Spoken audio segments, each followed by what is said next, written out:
There is a place within us. There is a wisdom within us, an awareness within each of us that knows the right way to live, that knows what is most important, and that is committed to fulfilling that life. In our culture, we call it conscience. We each have a conscience. We're each aware of the wholesome, the unwholesome, the skillful, the unskillful. Aware of each of these, and we're aware the importance of making our way towards the wholesome, towards the skillful, towards the good, the true. There's a time, a precious time, when we're 3 or 4 or 5 years old, when we are both capable of expressing ourselves and still in touch with this deep clarity. At that time, it's quite common for us to say things, to speak truth. I was with a young girl, probably 4 or 5, who saw on the television a chicken factory and observed how the chickens are treated and then slaughtered in that factory. She still had an awareness of the significance of suffering. She hadn't found out yet. She hadn't learned how. She hadn't built up the ability to block out the knowledge of the significance of suffering and the fact that it's not just her that suffers.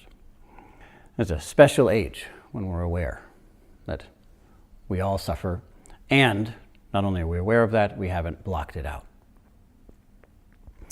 And she saw that, and she turned to me and pointed at the television, the chickens, these living things, just like us, just like all the living things on this beautiful planet.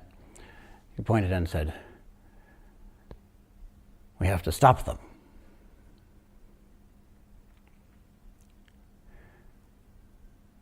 We have to stop people from doing that.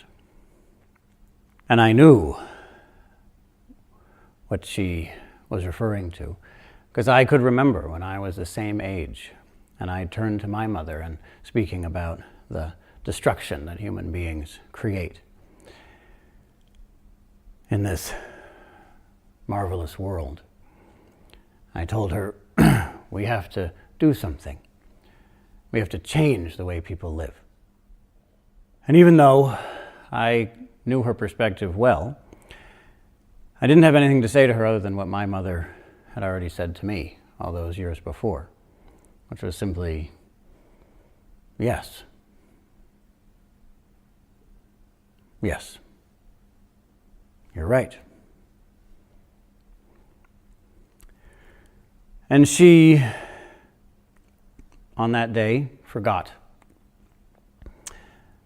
her clarity. And within 15 minutes, she was playing with toys and moved on. And I also did the same. And yet somehow, for many of us, when we're that age, something blossoms in us. And for me, even though 15 minutes after I told my mother that, I had forgotten it and I was back to throwing pillows around the living room, which is what I remember doing. That's really what I was doing. I had a red pillow that I had committed to keep with me at all times because I was a biter. And whenever I wanted to bite someone, I had my red pillow that I would bite instead. So that was my self-discipline as a 5-year-old. But if you have one pillow to throw around the living room, why not throw them all around the living room? So I was in the middle of this. And I broke that for some reason to express to my mother the most important thing that any of us have ever heard. And then I went back to my games. And yet something in that stayed alive in me. And I remembered saying that, and I remembered that it was true. And each of us has the opportunity to recall our own clarity, our own conscience at those times when it's been most clear to us, and then work on living accordingly. Here, as we train, we strive to find that same clarity and then come to live according to it. And as we strive to do that, we ask, okay, well, how do we stop people from doing this? How do we change the world? How does that happen? I was fortunate. I was very lucky to grow up with two parents, both of whom totally dedicated themselves to service. My father was one of the pioneers of what we now think of as the environmental movement, and had very powerful positions of great responsibility in some of the largest environmental nonprofits in the world. My mother dedicated herself to humanitarian issues, in particular those with learning, with mental disabilities and refugees, and threw herself into solving those problems. And I could watch them doing that, and I could see myself doing that, in a way that we're so fortunate. We learn from our parents, we learn from their examples, we learn from our elders, we learn from their examples, we learn from our friends, we learn from their examples, and I learn from them. And I saw myself moving into that world, the world of service. And yet, there came a point when I, watching them do their excellent work, couldn't believe that that was going to solve these problems. Doing excellent work. I have a wonderful relationship with my parents. I'm very grateful for their example, and yet I couldn't believe it, even if I did what both of them did and better. That alone wasn't going to do it. I could see that. Now, a lot of the time we see a problem that's very big, and we subtly, often unconsciously, give up on that problem. Simply because the problem's so big that we can't believe in a solution. We can't believe that there could be a solution. It seems overwhelming to us, and so we emotionally shut down. And we may not notice that we're doing that.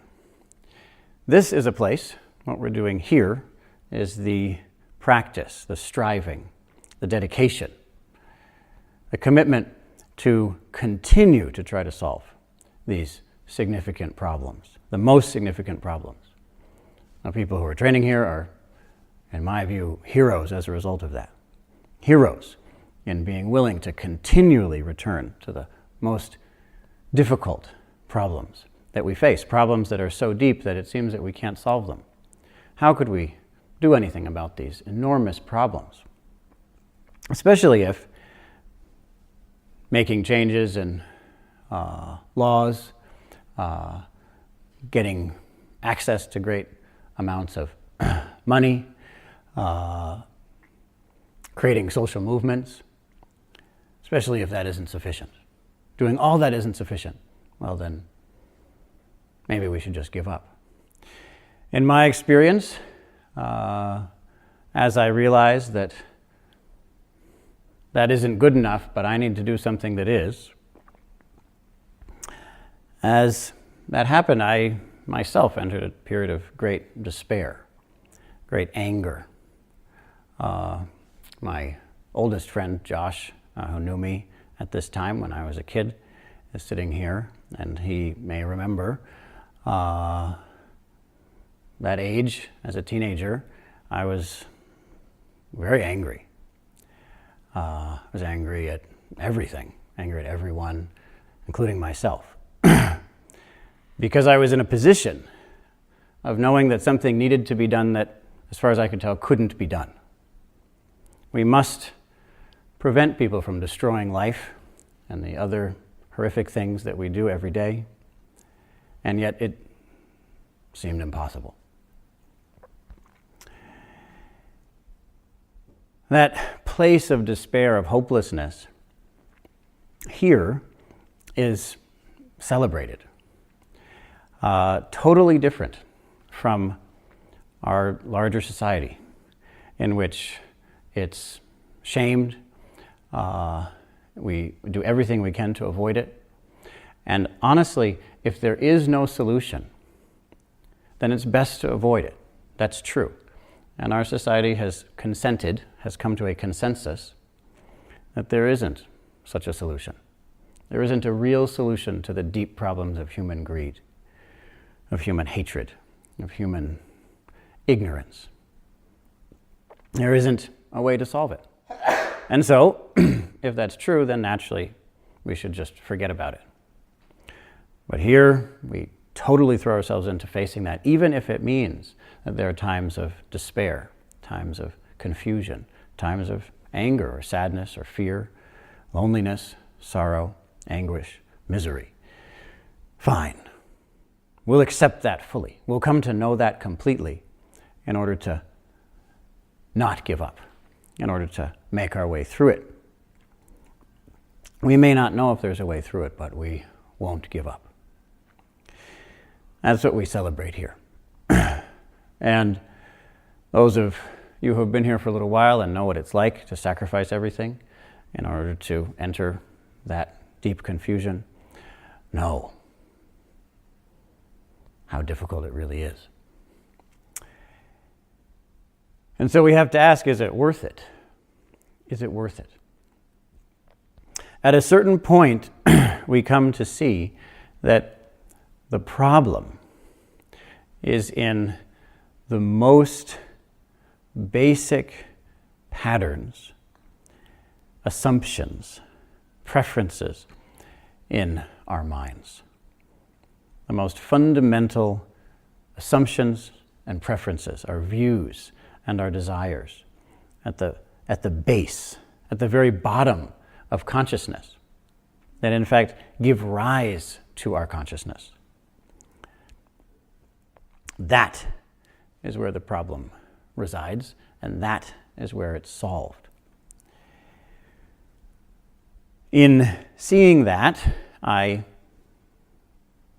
went in a new direction from what my upbringing told me to do. I did what many of you have done, and threw away what was comfortable, what was understood, threw away what I had planned and was familiar with, and entered a monastery in order to discover how to go beyond that in my own mind that I most deeply trusted. And this is how we become trustworthy people. We become trustworthy people by cutting through, by going deeper than that in our minds that we most deeply trust. That which we most deeply trust. We say, I want to do this. And we just trust that desire, so we do it. We have blind faith in that desire, so we do it. We discover what it's like to not trust, to not have blind faith in that desire. We say, but I just have a feeling, I have an intuition this is the right thing to do. So we have blind faith in that intuition, so we do it. We learn what it is to set that aside, to no longer be caught in that. We think it through carefully and come to a logical conclusion. We deeply trust that. It seems terrifying to us that anyone might not be totally committed to logic, rationality, and yet we set that aside. We discover what happens if we don't buy into that. We don't have blind faith in that. We cut through all of that to come down to a state of mind that's completely pure.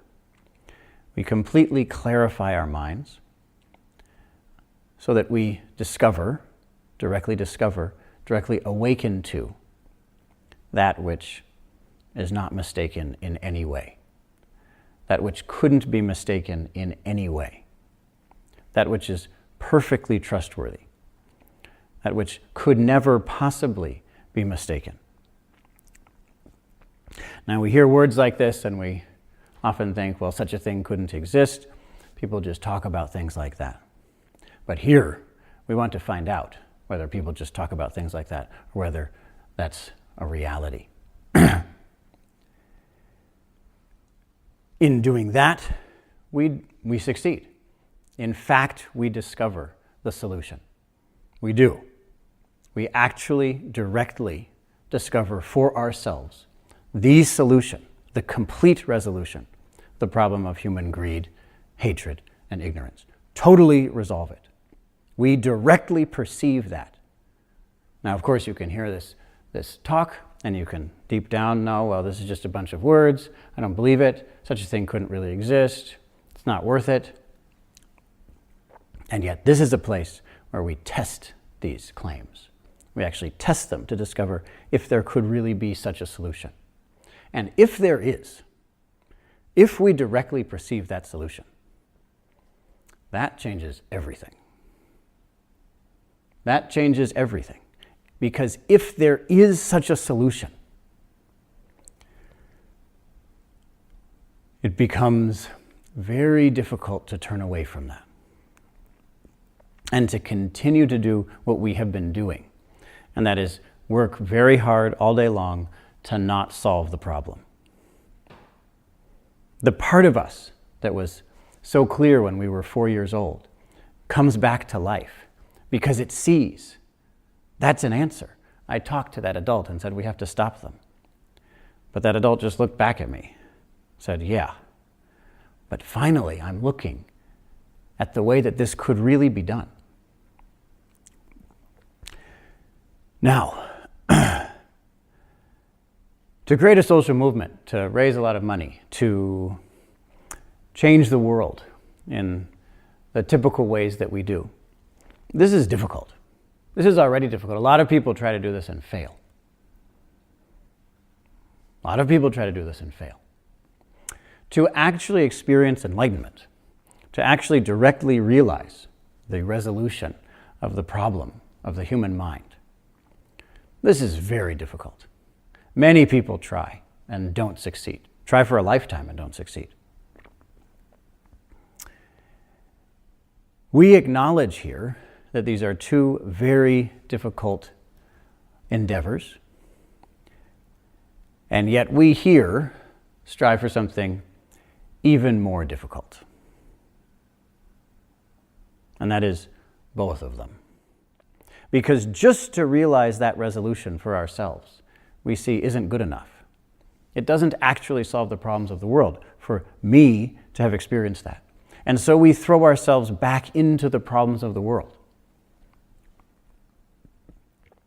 For us to throw ourselves into the problems of the world, try to resolve them at a surface level, we see that isn't good enough. Right when I'm in those problems, it's necessary to act from a place of clarity. This is extremely difficult. However, it's worth it. It's worth the effort. And it's worth the effort because these two sides of the practice, the responsibility side of the practice in which we try to change things, transform things for the better, the transcendence, the awakening side of the practice in which we go beyond self, go beyond world, go beyond good, go beyond bad, totally resolve the problem. These two sides of the path correct each other. And when we look at traditions in which these get separated from each other, in which they lose traction, in which they're no longer feeding each other, under those circumstances, terrible things happen. Fundamentalism can happen, which is very dangerous, and a meaningless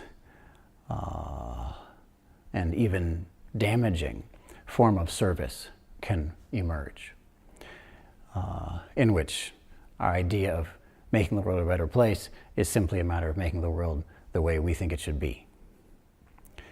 And the main horrors of human history have all come under this, have all fit into this category of people truly believing that they're doing the right thing, trying to make the world a better place, and in being committed to their ignorant, selfish view of how to do that, cause terrible suffering. We look back over the world, religious, spiritual, mystical tradition, and we see these two sides, the awakening side, the responsibility side, the transcendence side and the transformation side of the path. We see these in traditions all around the world. In Buddhism, you have the Dharma and the Vinaya as making one complete path. You have faith and works, or perhaps grace in the Christian tradition. You have many examples of this, but the example that I'd like to look at right now is an example from the main religious tradition of the modern age.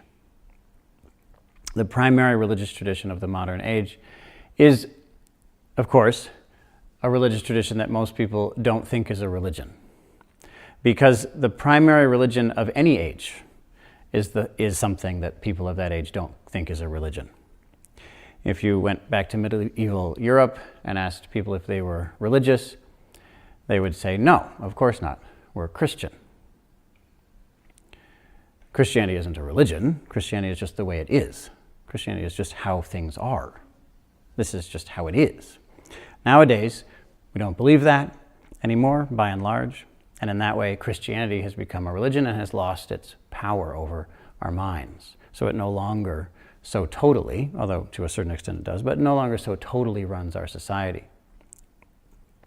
But there is another religion which holds this status, and that religion is called humanism.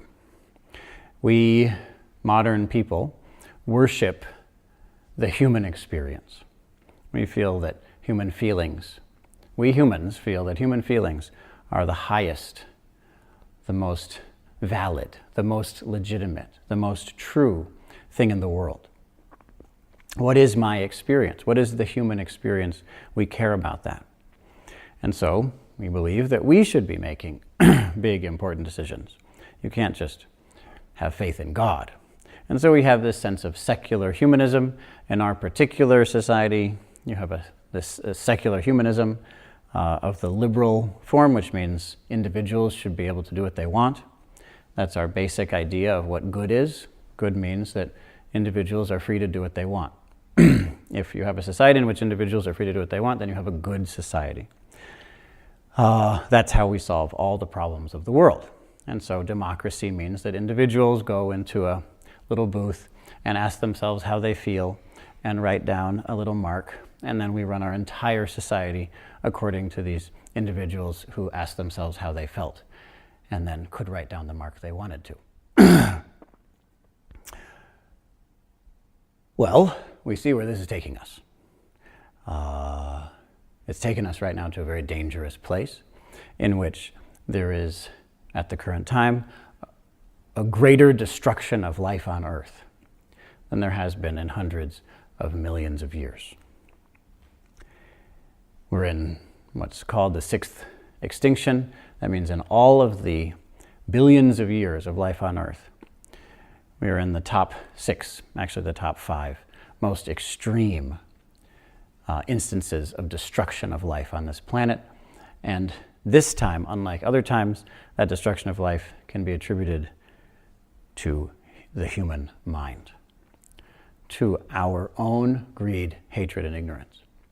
And yet, you'll note that we all feel pretty much okay with that. Nobody's too worried about it.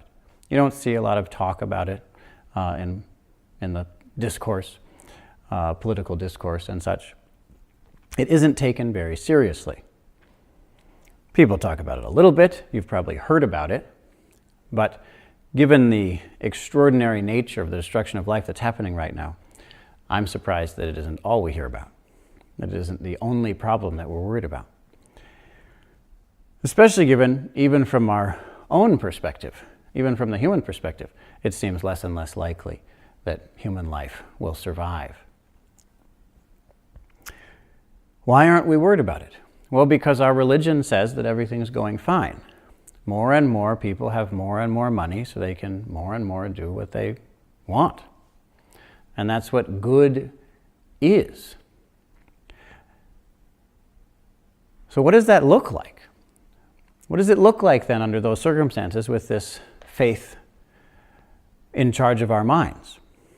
Well, if we want to make the world a better place, if we come to the point when we want to make the world a better place, and we divide apart awakening and responsibility, then we have a kind of responsibility that has nothing to do with awakening. And what does that look like? Well, that just looks like capitalism. That's capitalism.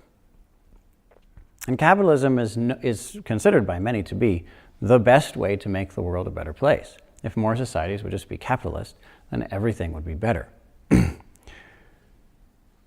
have a situation in which we're trying to improve things with a certain worldview, the worship of the human experience, the idea in particular that human beings as individuals should be free to do what they want.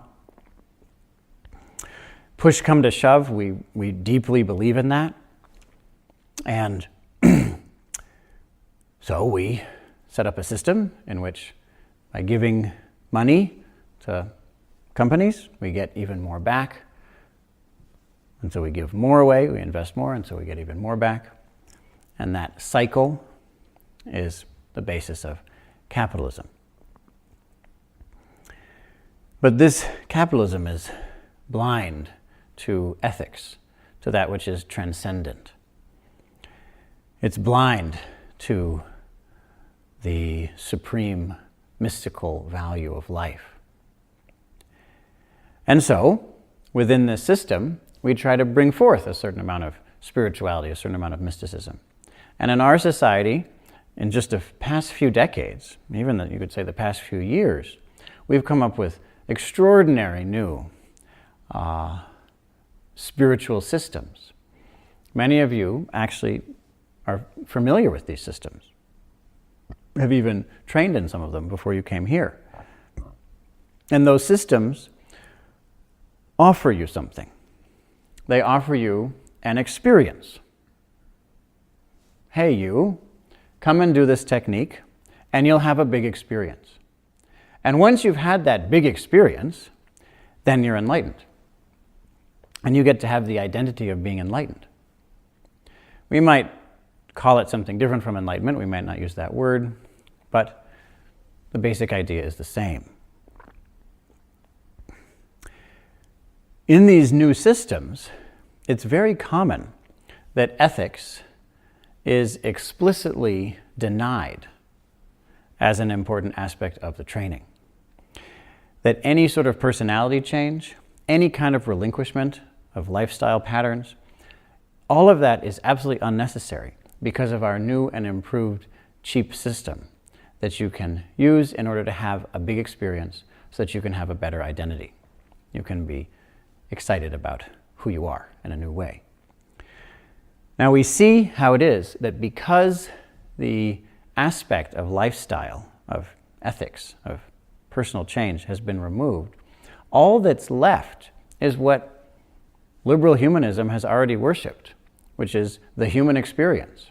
It's like spiritual tourism, or like going to a nice spiritual restaurant. You go somewhere and have a big experience, and then you get to have that experience. Because of that, these paths don't result in an increased wholesomeness of life. And so we're left with a form of responsibility that's irresponsible. We're left with a form of awakening that's mere acquisition, that is lacking in awakening. And the reason for this is that these two sides aren't linked. It's not seen that the very reason that we change our lifestyle is so that we can awaken. It's only by changing our lifestyle that we can sufficiently relinquish, surrender, give up, not cling. It's by making those changes that we get to the point when we've practiced those skills sufficiently to truly relinquish, to truly surrender, to truly realize that this isn't about me. Truly realize that. That means the direct experience of it, not just the theory.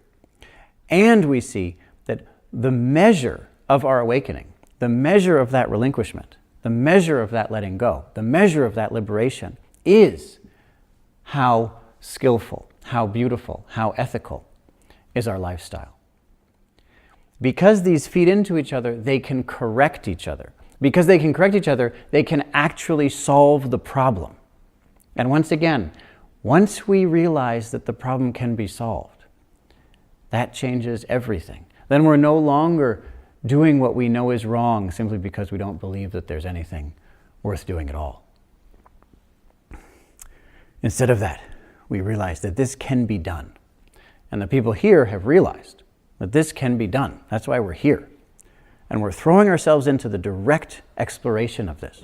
An exploration of directly relinquishing what we want, which is awakening, and living in a way, changing how we live in order to be of service so that the situations of the world, so the circumstances of the world can be improved. In that way, we create a positive feedback loop in which transcendence and transformation allow each other, feed each other, support each other. With that comes the ability to see that our goal here isn't to get some big experience. Does a big experience happen? Yes, of course, a big experience happens. Is it joyful? Yes, of course it's joyful. Is it the most joyful thing? Of course it's the most joyful thing. Is it possible to directly meet God? Of course it is. Is it possible to directly experience absolute bliss, freedom, wisdom? Yes, certainly. And yet, despite all of that, we directly see that none of that is the point. The point is relinquishment. The point is letting go, surrender. With that comes what we strive for here. That is the possibility that we will, although we've let go of everything, continue to live, continue to act out of compassion. Because of that, we are a group of people who are testing what is, to me, the most important hypothesis of them all. That is that compassion is a more effective motivator than selfishness. Is that true? It's our job to find out. It's our job to confirm. Or, if necessary, deny. It's our job to know whether that's true and to live in accordance with that realization. In order to do that, we relinquish ourselves. We relinquish everything. How do we relinquish everything? By linking, by directly linking awakening and responsibility. So that as we link them, they correct each other until we've relinquished everything, and yet that loop continues, and the experience of having relinquished everything, of awakening, automatically loops back into responsibility and compassion. In this way, we have finally finished what we began when we were 4, and we said whatever each of us said on that day when we knew how to live. When we do that, we have actually finished. We've done it. We've become the greatest person who's ever lived. Each of us has that job. Each of us has that responsibility. In order to achieve it, we carefully, diligently link awakening, spiritual awakening, transcendence of self and world with responsibility, the ability to respond to the problems of the world in such a way that the situations of the world are improved. So please celebrate your commitment, celebrate your dedication, celebrate your sacrifices, and know that while it's true that simply by dedicating yourself to this you've already entered the rank of heroes, know that until we've absolutely confirmed this, we're not finished.